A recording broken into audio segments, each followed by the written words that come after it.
दोस्तों, सबसे पहले आपको एक इम्पोर्टेंट सूचना दे दें। सभी सेमेस्टर की लाइव क्लास चल रही है जूम ऐप पर। यदि आपको अपने सेमेस्टर की क्लास ज्वाइन करनी है तो व्हाट्सएप करके इस नंबर पर जानकारी ले सकते हैं। हेलो एवरीवन, कैसे हैं आप? English by Chhavi sir channel पर आप सभी व्यूवर्स का स्वागत है। तो दोस्तों, आज मैं डिस्कस करने जा रहा हूं BA first semester English literature की यूनिट 5th शॉर्ट स्टोरी से अनीता देसाई की लिखी एक short story games eight Twilight से इम्पोर्टेंट क्वेश्चन को। तो चलिए क्वेश्चन को रीड करते हैं और आंसर को लाइन बाई लाइन समझते हैं। Describe the treatment of child psychology in the story Games at Twilight. Games at Twilight story में चाइल्ड साइकोलॉजी यानी बाल मनोविज्ञान के ट्रीटमेंट यानी उपचार का वर्णन कीजिए। Let's see the answer. The story is a study of child psychology. ये जो स्टोरी है, स्टडी मतलब अध्ययन करती है, चाइल्ड साइकोलॉजी का अध्ययन करती है, बाल मनोविज्ञान का अध्ययन करती है। The author has faithfully portrayed the mind of a child. लेखक ने बच्चे के मन का ईमानदारी से पोर्ट्रेट किया है, चित्रण किया है। Ravi is the central character of the story. इस स्टोरी का जो सेंट्रल कैरेक्टर है यानी मुख्य जो पात्र है उसका नाम रवि है। He is a little boy. Ravi एक छोटा लड़का है, but his dream is big. लेकिन उसके जो सपने हैं वो बिग हैं, बड़े हैं। He wants victory. रवि विजय प्राप्त करना चाहता है।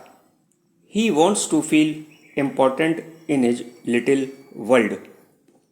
वह अपनी छोटी सी दुनिया में, लिटिल वर्ल्ड में महत्वपूर्ण महसूस करना चाहता है। He wants to be noticed by other children. वह चाहता है कि दूसरे बच्चे उस पर नोटिस करें, उस पर ध्यान दें। He compares himself to Raghu. जो रवि है इस स्टोरी में रघु से अपना कंपेयर करता है, अपनी तुलना करता है। Ravi is thrilled to image that. Ravi यह कल्पना करके थ्रिल्ड है यानी रोमांचित है कि he will be a champion in a circle of older bigger luckier children.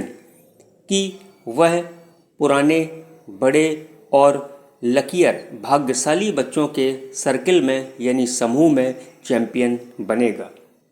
He smiles himself almost Saili at the thought of so much victory. वह इतनी बड़ी जीत के बारे में सोचकर लगभग शर्म से मुस्कुराता है। इन द स्टोरी कहानी में it grew darker in the shade. Shade यानी जो छुपने की जगह थी उसमें ग्रू डार्कर अंधेरा बढ़ता चला जा रहा था। नाउ इट वॉज ट्विलाइट, क्योंकि ये ट्विलाइट का समय था, गोधूली का समय था, शाम का समय था। He stood frozen. जो रवि है वो ठिठुर कर खड़ा रहा।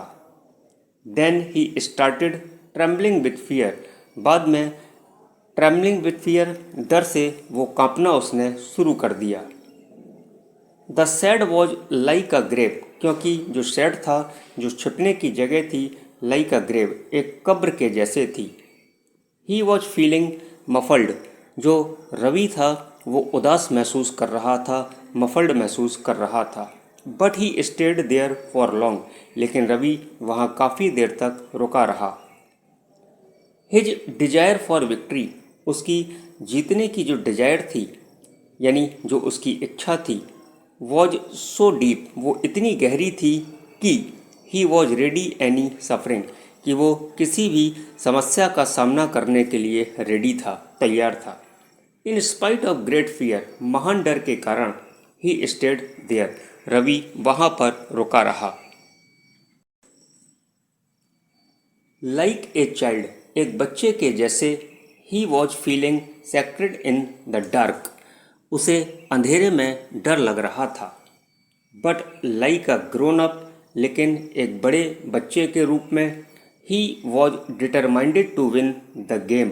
वो उस गेम को जीतने के लिए डिटरमाइंडेड था, दृढ़ संकल्पित था।